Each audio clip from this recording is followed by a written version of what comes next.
Welcome to the last part of the chapter, alternating currents.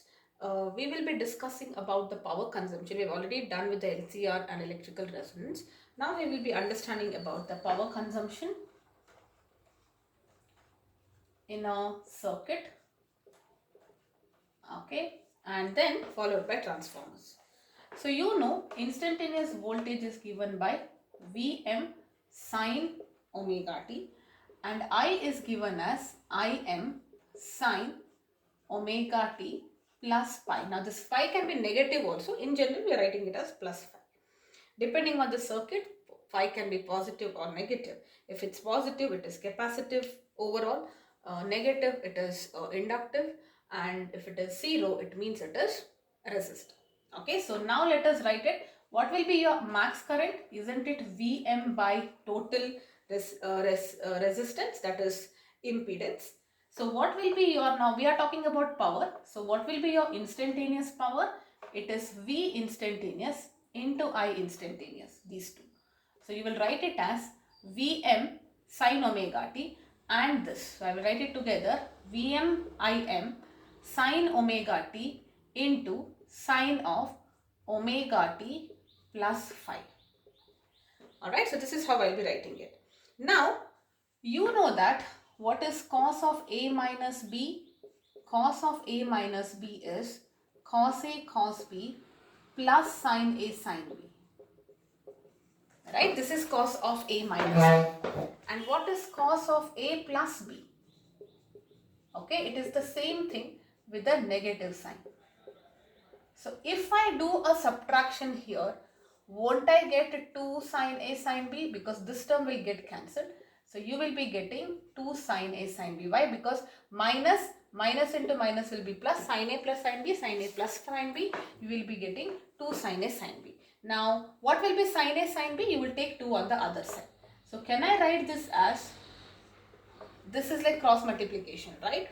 And what will this be? Cos of A minus B. Let me say this as A just so that it becomes easier. So A minus B will be this minus this. Isn't it cos phi? So it will be cos phi minus cos of A plus B. What is cos of A plus B? You add them, 2 omega t plus pi. Okay, so this is what I am getting. So sin C sin D is nothing but sin A sin B is nothing but 1 by 2 cos A minus B minus of cos A plus B. That's what I have. So this is my instantaneous power. So what will be the average power? It is the mean of all of this.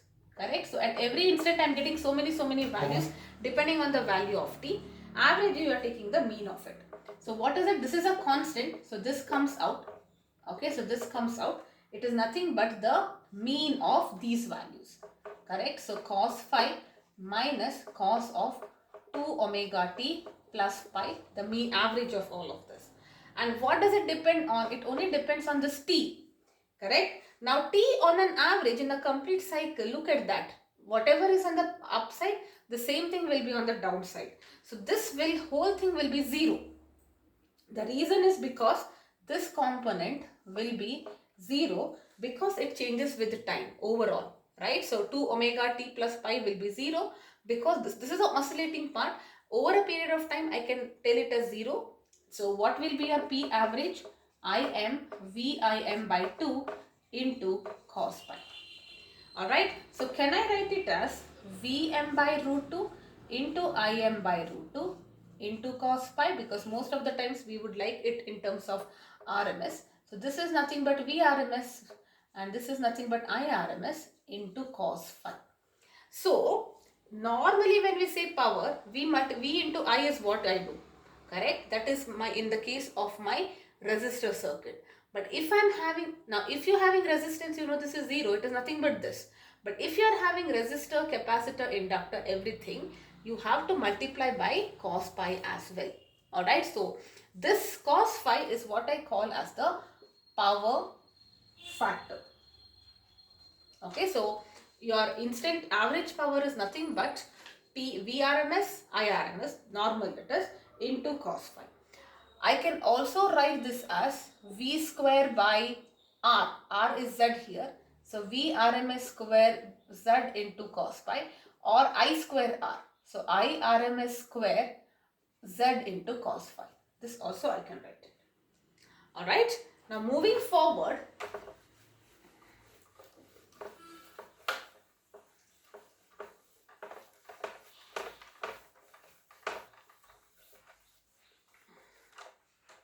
Okay. From the impedance triangle, you have the impedance triangle. So what will be a cos phi from the, remember the impedance triangle? This was it. This was C, this was R, this was XC minus XL, and this was your pi. So what is cos phi here? Cos phi is R by C. Correct? This is what we call as the power factor. Remember this. If they ask you to calculate power factor, if you know phi, it is fine. Otherwise, you will write it as R by C. Okay. So now, what will be your average power? Now, it is I RMS square. Remember, it is I square R cos pi. Correct? R is Z here. So, I square RMS into Z into R by C. Correct? So, it becomes I RMS square into R. Alright, so this is what you have. Now, this is the power factor. What happens when phi is 0? You already know this. Phi is 0 means in the main equation also, I is equal to Im sine omega t plus phi. When it is 0, both are in phase, it means it is purely resistive. Okay, it is purely resistive circuit. Here also you can check when is cos pi, you can verify it here also. When is cos pi 0? When is pi 0, cos 0 is 1. If it is 1, that means R and Z are equal. Correct? The total resistance is only because of the resistor. And what will be your P average then? P average, you can write it as I square RMS into R, because there is no Z now, right? You can write it as R, and cos phi is anyway 0. Or V square RMS by Z cos pi it was. So you can just write it as R, because cos pi is anyway 1. Okay, so this is when phi is 0. What if phi is 0 because of resonance? Okay, resonance means there were XC and LC. Correct? So XC is equal to XL. This was the condition. Even then, finally R is Z. So your P average will be the same thing. Alright. Now let us talk about the next use case. What if phi is plus pi by 2? We know all of this, but we are just trying to analyze this from this point, from the power factor. Okay. Now, if it is plus phi by 2, it is a capacitive circuit, but let us write it. Alright, so what will happen? So what will be a cos 90 now? Cos pi is 90, so cos 90 is 0. That means R by Z is equal to 0. That's what you get. Correct? So that means what will be a P average now? P average will be VRMS IRMS into cos 90, which is 0, over, done. Okay, cos pi is 0 means it is done. Alright, so P average is 0. That's the reason for a pure capacitive circuit, the average power is 0. It will not have any loss. The loss is only in the case of resistance. Similarly, when it is minus pi by 2, you know that it is inductant. I is equal to Im sine omega t minus pi by 2. Current is lagging, that is inductive surface. So what will be cos of minus 90? It is cos 90 only, which is 0. So here also the power is 0. Right? So this is what we have understood. Now what if it is positive, non-zero, but not 90 degrees? Something which is in between 90 and 0 and 90 degree, but it is positive. So let us say if this is positive, this is positive. This is a capacitive circuit. Like for example, omega t plus 30, omega t plus 25 degrees. Okay, or in radians, whatever it is. It will be in radians. I am just telling you in degrees. So what will be your P average in that case? It will be I square R ms into R, right? Why into R? Into Z into, it is actually into Z into cos pi. Cos pi is positive, R pi Z, that's why you are getting it as R. Or it is also equal to V square R ms by R into, or Z here, divide into cos pi. It is some positive value. And when your phi is going to be negative value, I know it is inductive because current is lagging or voltage is leading, it has the inductive surface, so your power again will be the same. The only thing is this angle is negative. That's the only thing, right? Because cos of negative is anyway going to be positive, so the same formula will hold for power as well.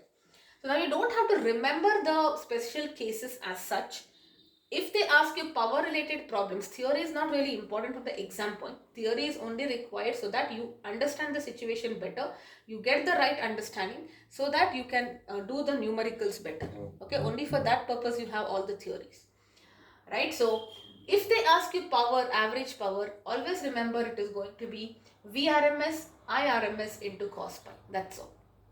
Whatever is the case, you can just simplify that. Okay, so you don't have to break your head remembering all of this. And anyway, there is nothing to remember as well.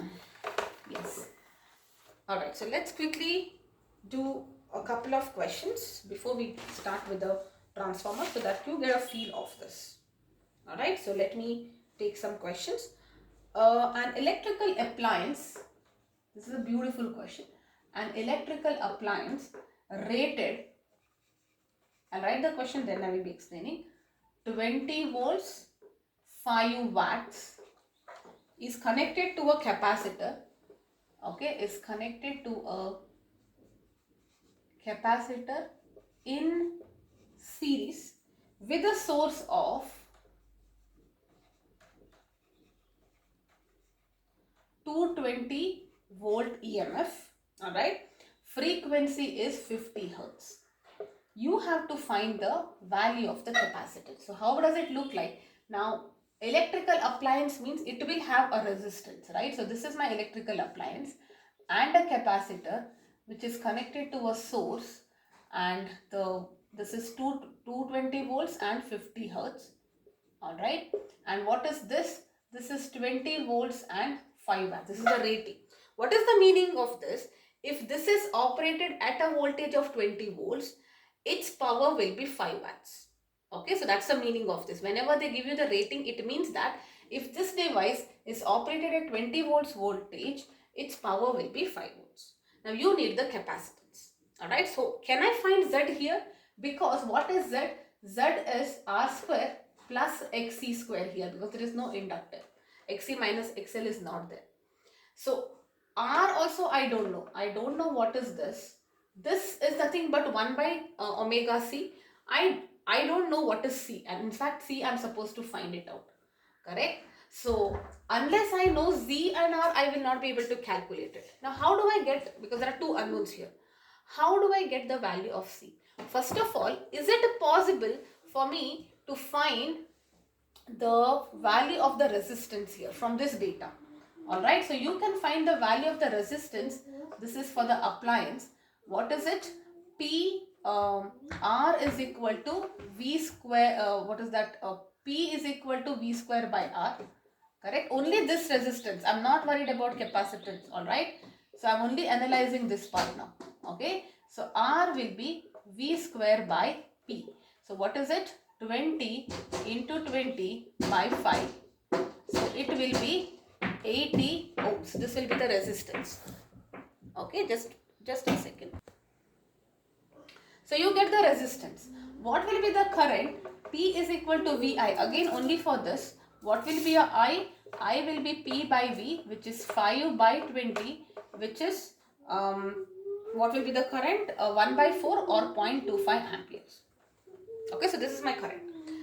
And this is in series. That means whatever current is flowing here, it is 0.25. Now I can calculate Z, right? So for the overall circuit, now this is for the overall circuit, what will be your Z? Isn't it V by I? Total resistance of the circuit, opposition, which is the resistance caused by this and resistance because of this. So this is 220 by 0.25. Alright, so this will be my Z now. Correct? So what is it? 880 ohms will be the Z. I already know R, I can easily find out XC. If you want separately find out XC or directly you can use it. Alright, so I think we can first find this. So Z is equal to R square plus XC's whole square. What is your Z? 880 is R square, which is 80 square. Alright, plus what will this be? Xc square under root. So if you square on both sides, 880 square will be 80 square plus xc square. So what will be your xc square? 880 square minus 880 square minus 80 square. Alright, so this will come out to be 76800. So xc therefore will be 876.35 ohms. So I got my xc now. I just need c now. Correct? Now it is very easy. Xc is 1 by omega c. Okay, xc is 1 by omega c or 2 pi c. I know this, I know f. So what will be my c? 1 by 2 into 3.14 into 50. C comes here, xc comes there, and xc is 876.35, which I have just now calculated. Right? So this comes out to be 3.63 into 10 power minus 6 farad or microfarad. That will be the value of the capacitance. Alright, yes, this is the first question.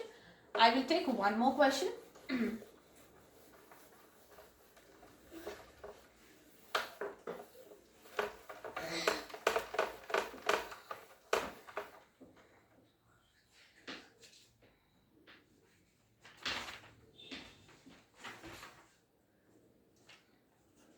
Okay, a RLC circuit, now there all the three are there. It consists of a resistance of 100 ohm, okay, and coil of inductance. Inductance is given to you as 159 millihenry and a capacitance of 160 microfarad. Okay, the voltage across inductance coil, the voltage across inductance is equal to 95.75 volts. Alright, the frequency is going to be 50 hertz. This is the frequency of the applied voltage. Okay, calculate the voltage across the resistor. So you have to find the voltage across resistor, capacitor and the voltage of the source. Okay, also you have to calculate the resonant frequency. Okay, what is resonant frequency and the current at resonance. What is the current at resonance? Okay, so if you want to draw a figure, because if it helps you, so it is something like this. Order here doesn't matter. Okay, so I know frequency of this is 50 hertz. I don't know the voltage here. This is 100 ohm. This is R. This is L. It is not XL. Alright, so this is 159 millihenry. Sorry, it is here 159 millihenry and 160 microfarad. Voltage across the inductor. This is given to you. VL or VML. Voltage here is 95.75. Okay, that VRMS at L. Okay, so that is given to you. Alright, so now you have to find the total voltage and all that. Okay, so what we can do here is, see, only for inductance I have the information, right? So I only have the information from the inductor. So let us start with it. What is VL, that is RMS voltage? Isn't it nothing but IL into XL? I into R. R of an inductor is nothing but XL, correct? So what is your IL now? It is VL by XL. Okay, so VL is given to you 95.75 and XL is omega L. So 2 into pi into 50 into 159 milli. So it is 10 power minus 3. Alright, so this comes out to be 1.92 amperes. Okay, so this is the current here. That means the current is the same. So this also has to be 1.292 amperes. Okay, so now I have found this. Now I cannot find the total voltage yet because I don't know Z here. Or else you can calculate Z. That's also fine. Or first let us find out voltage here. Okay, so what will be the VRMS for the resistor? It is I into R and then R. Correct? So what is the current flowing? 1.92 into 100. So it will be 192 volts. Alright. Similarly, V for the capacitance is current into its capacitive impedance. Right? So 1.92, sorry, yeah, that's the current, and this will be 1 by 2 into pi into 50 into C. What is that C? C is 160 into 10, sorry, 160 into 10 power minus 6 farad. Alright, so this comes out to be 38.2 volts. So now I have this is 38.2 volts and this is 192 volts. Now don't add this because these are RMS voltages, whichever are read you cannot add, it's vector addition. So what will be the magnitude? Now this part we are done, this part we are done, we have to do this. Okay, now we are trying to calculate the voltage at the source, which is V. So this is the voltage at the source. What is this? Magnitude wise it is nothing but 192 square plus 38.2 square plus 95.75 square. Square of this and this. Sorry, 1 minute. 1 minute. VL minus VC it should be, right? Yes. Okay.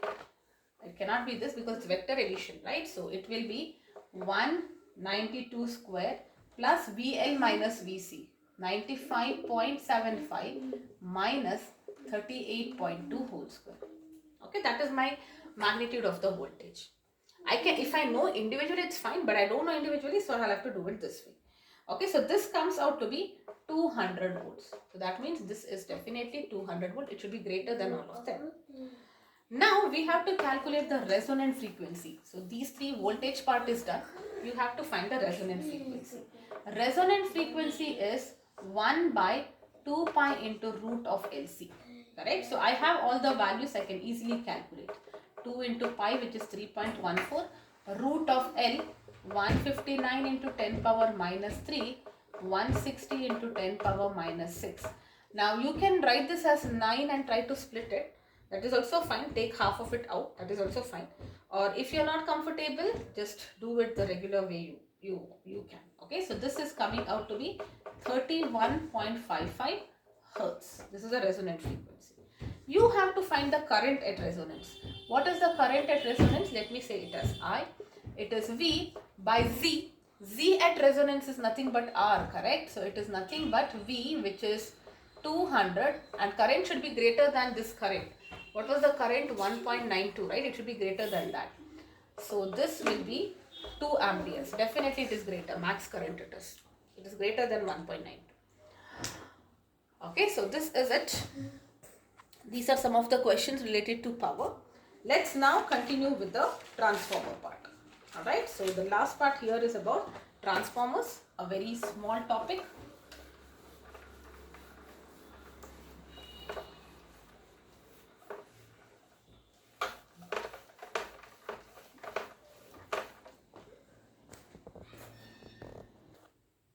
Alright, so let's now talk about transformers. Okay, so what is a transformer? It is an electrical device which can change the voltage. Okay, which can change the voltage. That means it can either step up the voltage, that is increase the voltage, or it can step down the voltage. So normally the power at the generating stations is actually stepped up and then it comes, and the transformer near your house actually steps it down.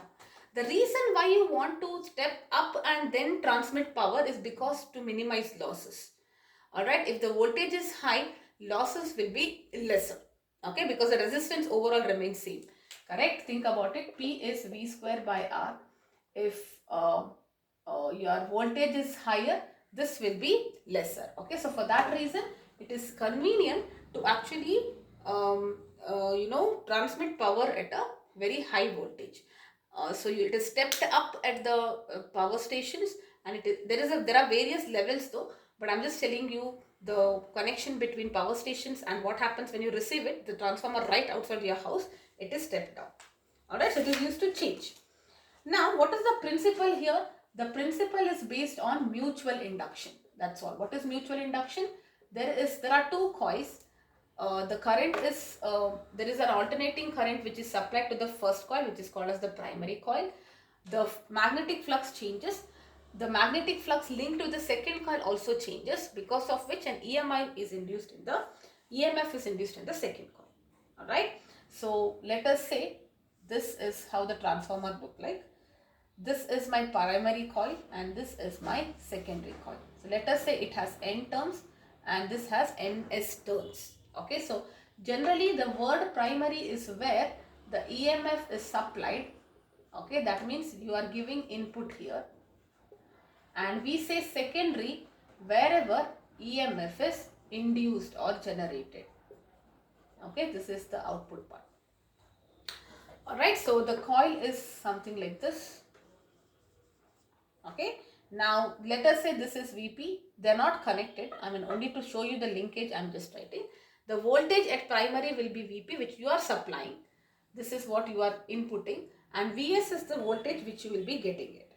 Now what is constant here is flux through each turn of primary will be equal to flux through each turn in the secondary coil. See, whatever ideal situation, whatever change in flux, whatever field lines are there here, the same field lines will be passing here also. Correct? So flux is same.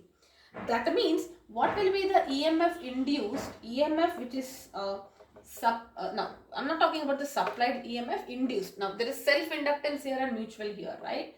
So EMF induced at primary will be EP, and that will be minus NP di by dt, sorry, d pi by dt, and EMF induced at secondary, which we call as ES, will be minus NS d phi by dt. Pi is same here because flux is same, right? Now, if we generally, the resistance of primary is assumed, this primary circuit's resistance is considered to be 0, ideal case.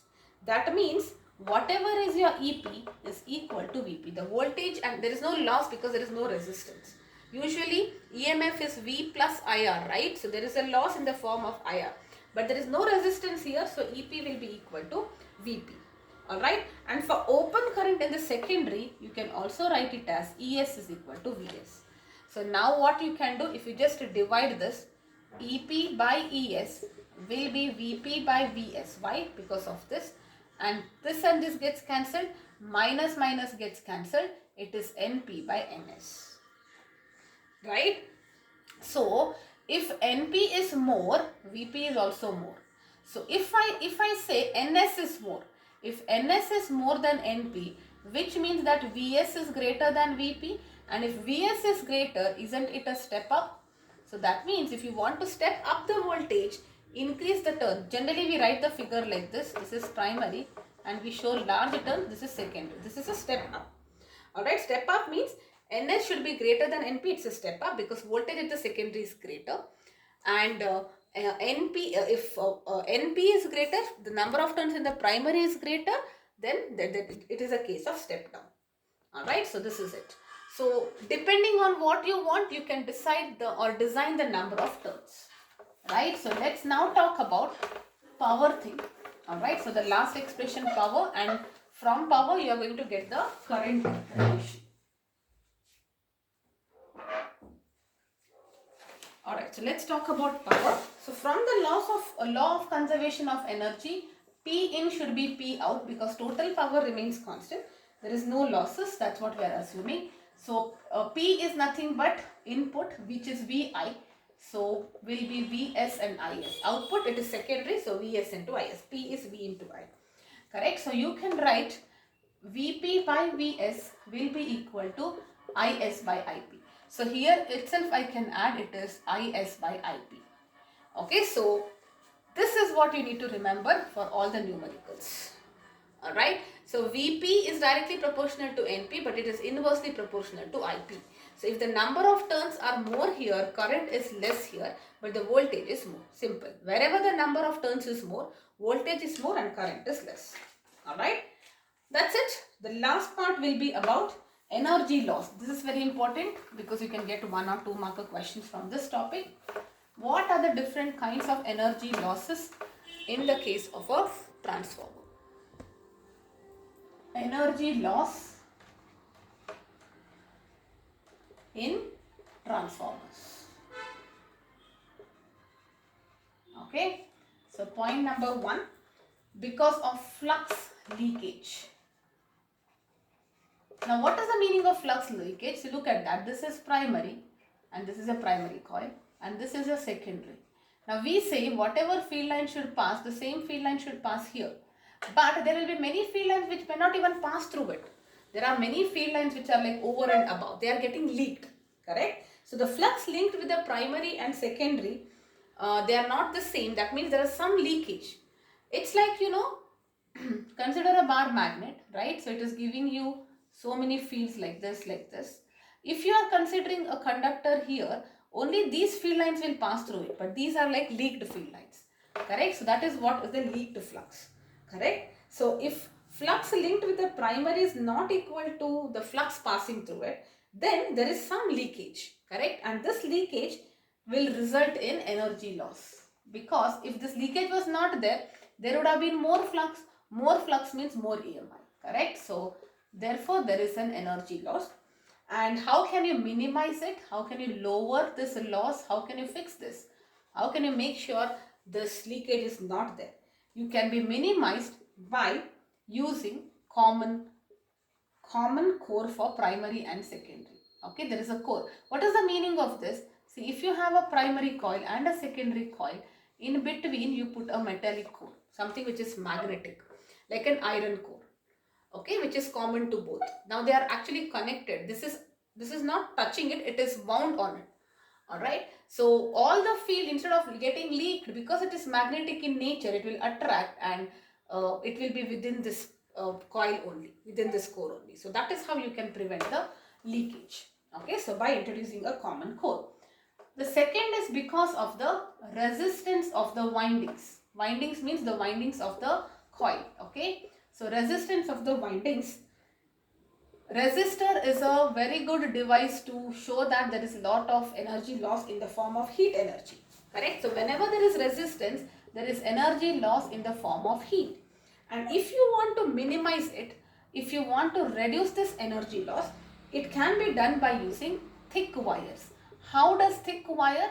You know, R is equal to rho L by A. If A increases, R decreases. If lesser the value of resistance, lesser is the power loss or heat loss, heat energy. The third one is what we call as eddy current. What is this eddy current? The variable magnetic flux due to the alternating current which was flowing in the primary coil. It will pass through the iron core also. Now you have introduced this iron core so that flux leakage is not there. Now there is an iron core here. Correct? Now what will happen? The field when this AC current is increased or decreased or it is changed, there is a changing flux. This changing flux with respect to the iron core also there is a changing flux now. Correct? That means this iron core also will produce some current, and that current is what we call as eddy current. Alright, so this induces current in the iron core, and that is what we call as eddy current, and this current will escape out because that magnetic material has got some resistance, so it will escape out as heat. Now if you want to minimize this losses due to eddy current, you can use a laminated core. Okay, laminated core. Alright, next point is the last loss is because of hysteresis. Okay, that is hysteresis loss. So due to AC, now you are passing AC current, what happens? The core, which is that iron core of the transformer, it gets magnetized, demagnetized continuously. Why do you think it gets magnetized? It is a magnetic material, right? How do you make a permanent magnet? You take a magnetic material and put it in a magnetic field. That is how it becomes magnetized. But now you are removing the field. The field is changing. So it is becoming a magnet. It is not becoming a magnet. Magnet, not becoming a magnet. More field lines, magnet. Less field lines, demagnet. Okay. So this is what is happening. This can be because of this there is a loss because the energy is utilized in magnetizing and getting demagnetized. So if you want to minimize this, if you want to reduce this loss is what we call as hysteresis loss. This topic was deleted in the previous chapter. So you do not know about hysteresis loss. Hysteresis loss is basically when there is continuous magnetization and demagnetization happening in a loop. Alright. Now this can be reduced by using a core which is having a material having low hysteresis loss.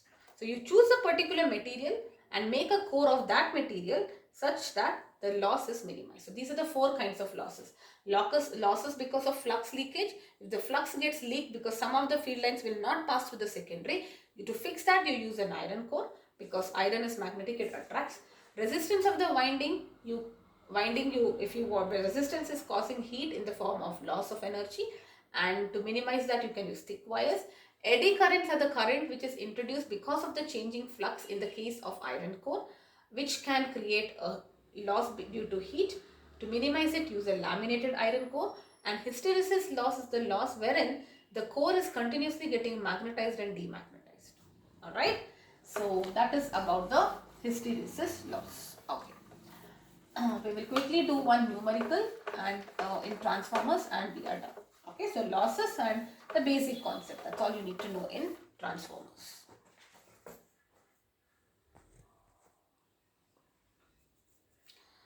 Alright, so let us now talk about the last one question on transformers. Now look at that. The primary of a transformer has 400 turns. So the primary is having 400 turns and the secondary of the transformer is having 2000 turns. So clearly what kind of transformer it is? It is a step up transformer because more turns in the primary, more voltage there. So it is step up transformer. Okay. If the power input from the secondary now I'll write it in words. If the power input, power output, secondary is output, right? If power output from the secondary, at 1100 volts is 12.1 kilowatt, you have to calculate the primary voltage. What is the primary voltage? Resistance, if resistance at the primary coil is 0.2 ohms and resistance for the secondary is 2 ohms and the efficiency is 90%. 90% is the efficiency. Calculate the heat loss per second. So you have to find heat loss per second in both the primary and the secondary coil. Okay, so this is the question. It's a little elaborate, but it is extremely simple. Alright, it's a little detailed, but very simple. Alright, so let us now talk about it. So what we know about transformer, we just write that. See, you know NS by NP, or however you want to write, P first or N first, it doesn't matter. VS by VP. I know this.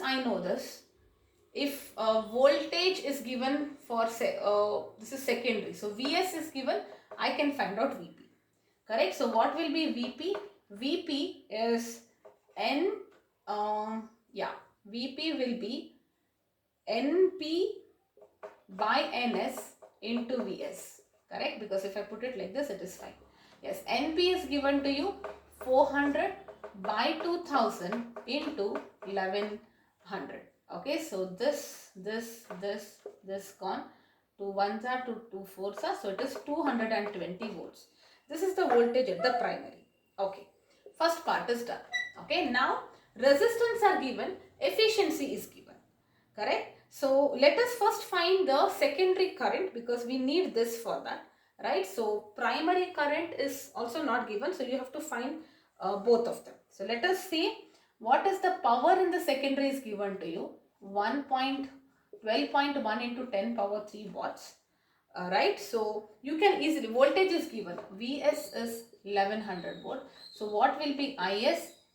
PS by Vs. Correct? So it is 12.1 into 10 power 3 divided by 1100 And what will that be? That will be 11 amperes. So this is the current in the secondary.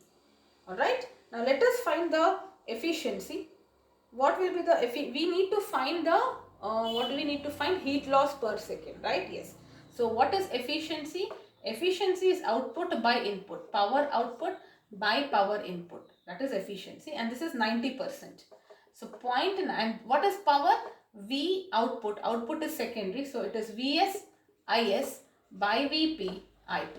So 0.9 will be equal to, what is Vs? Vs is, what is Vs? Vs, yeah, it is 1100 into Is, which will be, which we have just calculated 11, divided by what will be your wait 1 minute, Vp, where is Vp? Vp I calculated, it is 220 into Ip. So I can easily find out Ip now. So what will be your Ip? 11 into 1100 divided by 0.9 into 220. Bring this here, bring this here. So your Ip is 61.11 ampere. Okay, so I in the secondary should be lesser, and I think it is, it should be greater. Wait, secondary should be lesser, primary we have calculated, yes. Now you only have to find the heat loss per second, correct? So what is the heat loss per second? In the primary, what is the heat loss? Heat loss is I square R, correct? So I square R and Rp, it is only this much. So this is 61.1 whole square into Rp, which was given to me 0.2. So this will be 746.8 watts. And in the secondary, for the secondary, it will be Is whole square into Rs, 11 square into 2, right? So this will be 242 watts. That's it. Obviously, wherever the, if you are stepping up the voltage, I mean, I cannot comment on the power because it depends on the ratio of that. Okay, so yes, these are the typical questions for transformers. With this chapter is complete. I have done every kind of numericals. Please go through other questions in your NCRT and any other reference book for that matter. And if any doubt, you can always get back to me. Alright, yes, bye-bye for now.